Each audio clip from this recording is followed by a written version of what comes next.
Well, hello everybody. This is Karl Sandoval. I just wanted to open up and say hello and greetings, and you're very welcome to view what I have to offer in terms of custom guitar building and fabrication. If you're a new viewer to my channel, I'm so grateful that you've decided to get inspired by what I do. So, thank you. Continue to check out what I have to offer in my videos, and by all means subscribe if you haven't already, and those who have, thank you so much.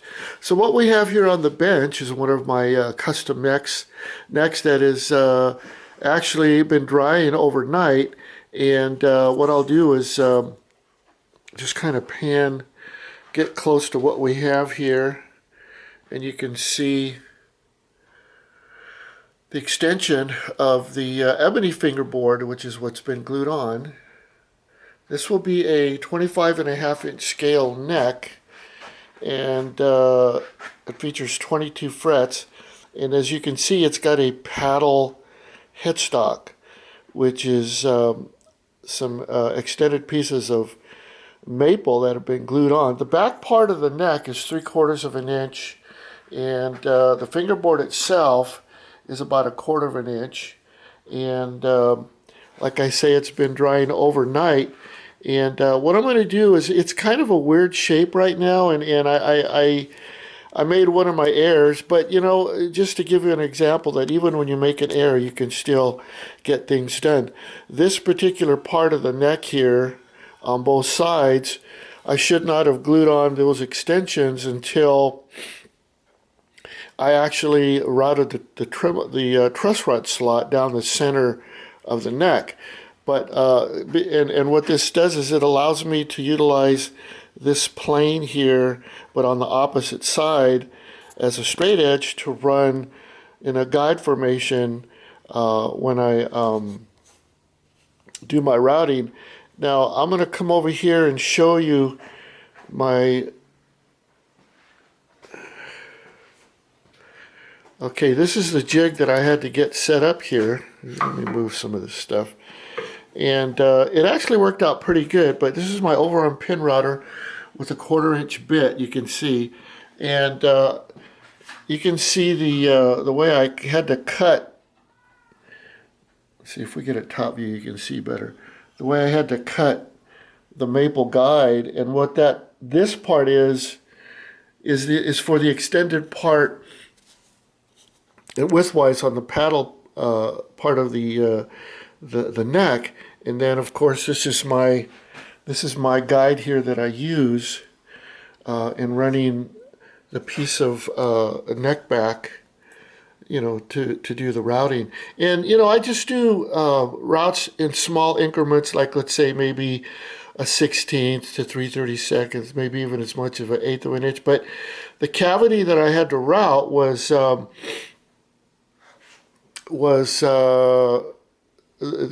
depth of the, let's move over to that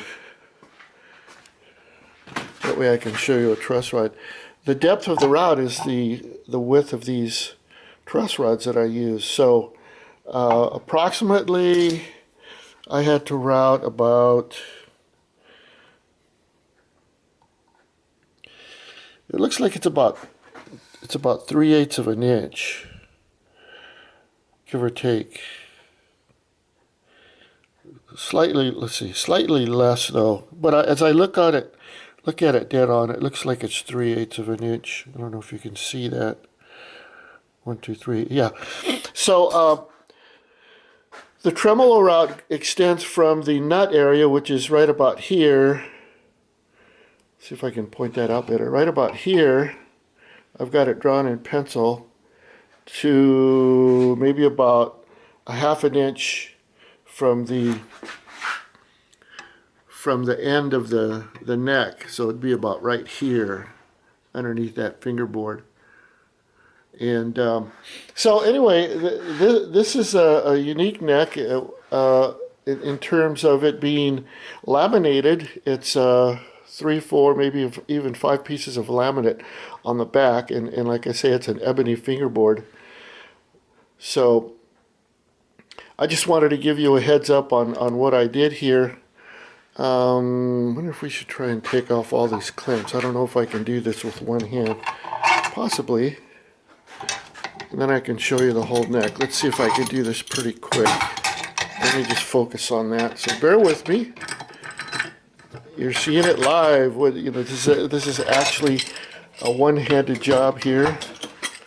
And I'm going to throw these clamps in my clamp bin and continue on. Very radical filming, correct? Well, it's just what it is. You know, in me demonstrating what I do. Just got a couple more here and then we'll be in business. Try and stay focused on that neck. Okay, well, in any event, you get to see what I'm doing. This is a one-handed D-clamp, if you want to call it that. Okay, we got one more. And there. Okay, so this is the block that was on here, and it's this one is actually a little shorter. And so what I do is I glue on, I place another block right there, and then I make sure there's a clamp. Because one thing you need to do is make sure this clamp is, this fingerboard is clamped down really well so that the ebony seats as flush as possible to the top of that maple. And as you can see, it looks pretty good. Alrighty, so let me see if I can get a closer look. Yeah, that looks really good.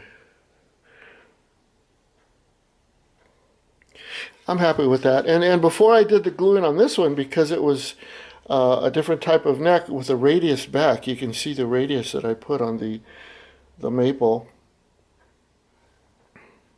And here's the back side. This will show a little more of what the paddle effect looks like. I've got my main 3 1-inch pieces, 1, 2, 3, running all the way down the neck, and then I've added on these other. These look like these are about maybe an inch and 3/8 to a half extensions that I put on both sides. So there's a lot of joiner work, which is what gives you the real tight laminate that you can see, and so. Let's see if I can get yeah, you can see the line there, the pencil line. That's going to be cut out, and that will be for a string nut. And so with these types of paddle headstocks, see, I can pretty much design any kind of pattern I want on here. That's why the tape's on here, so I can draw on it and then cut. And let's see if we can get a view like this. You can see how wide it is. Now I can design whatever pattern I want for a headstock, whether it be 3 left, 3 right, 6 inline, 4 bottom, 2 top, whatever configuration you want. But I just thought I'd give you a visual on this particular custom neck. It's turning out really well, and I'll continue on further. And oh, there was one thing I wanted to show you on this glue block.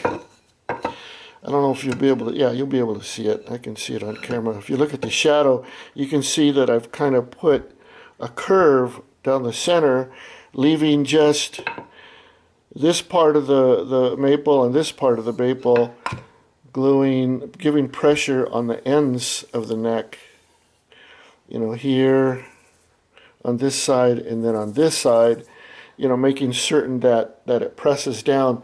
And there I put glue on both sides of the ebony fingerboard and the back of the maple. And it comes seeping out here, which I have to wipe off. The glue that I use, this Type Bond stuff, is water soluble, so I just use a wet rag. And the more glue you can get off, the better it is for you, and the end result in sanding and prepping the neck before finish. If you don't take off glue off of maple and you put a clear finish over it, it'll kind of have a discoloration from where the glue was and where the paint's going to go. So you really want to get off that glue and make sure it's sanded properly, and so your finishes will be nice. But anyway, that'll be it.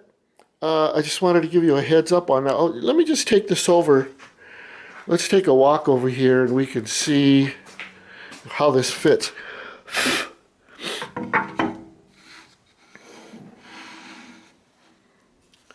There you can get an idea of what I had to do here.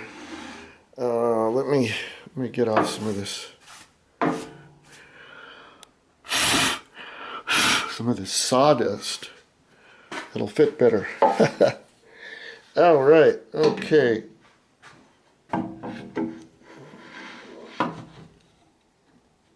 Yeah, I've got the, maybe if I drop it down a little bit. There we go, there. Now it'll fit a lot better. So there, you can see how, watch, I'm going to push this. This part right here is very flush, and the neck blank is right in against my guide, and you can see how it opens up. And what I end up having to do is, before this fingerboard was on, I glued on a long piece of wood here, so I had something to grab onto on the end here when I push. See, when I push the neck to this point, see, now we're getting close where we're going to have a problem right here. So with an extension that is also out to here, hitting up against the side of this guide, I'm able to push it even further, push it as far as I need it. If I didn't have that guide on there, watch what would happen. I mean, it'll just slide in, and then we'd have a disaster. So let me show you a little more of what it looks like here. It's kind of a funky way of how I had to get this done, but it worked, and it's what you may have to do sometimes when you do your routing. But you can see that if I didn't have these extensions right here, then it would have been just a straight flat edge running against this flat edge here. So anyway, listen, I just thought I'd give you a heads up on what I was doing here. Everything is turning out good.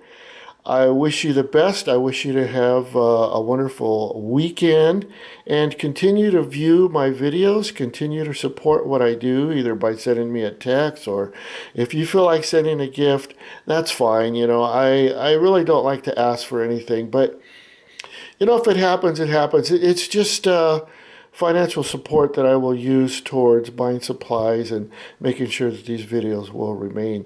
So in any event, I hope this is inspiring to you. Just continue your good work, and there will be more to come. Thank you so much, and have a great day.